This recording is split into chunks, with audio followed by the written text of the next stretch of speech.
Բարև ձեզ, շատ բարեր ասվեցին, շատ ճիշտ խոսքեր ասվեցին, ես կփորձեմ լակոնիկ լինել և ավելի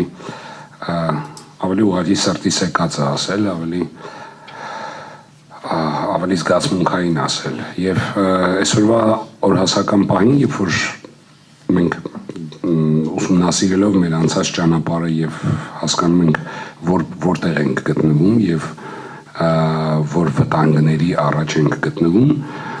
կարծում եմ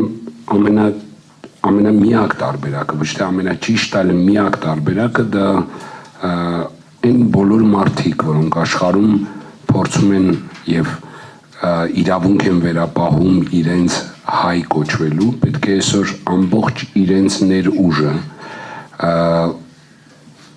թե մասնագիտական, թե մարդկային ներուժը ներդնեն այն հարցի համար, որպեսզի պահպանվենք որպես ազգ, որպես պետություն և անձնազոհ տրվել այդ հարցին, որպեսզի այդ հարցը կարողանա ի վերջո լուծում ստանալ և լավ լուծում ստանալ, քանի որ պատմականորեն մենք շատ հաճախ ենք հայտնվել այսպես եզրին, կորուստի եզրին, ազգի կորուստի եզրին, պետության կորուստի եզրին, շատ դեպքերում կորցրել ենք պետությունը, բայց այսօր որպեսզի մենք ստիպված չլինենք կորցնել մեր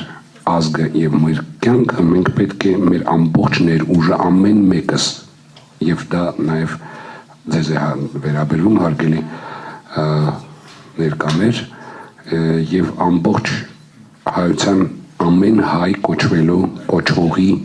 ներուժը պետք է ներդնել այն հարցի շուրջ, որպեսզի պահպանել մեր ազգը և մեր պետությունը։ Շատ ավելի դժվար է վերադարձնել պետությունը կորցնելուց հետո,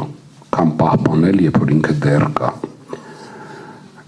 Վերադարձի արժեքը շատ ավելի բարձր է, այնպես որ սա ուղղակի կոչ էր, սրտիս եկած կոչն էր, որ ուզեցի անել, շնորհակալություն։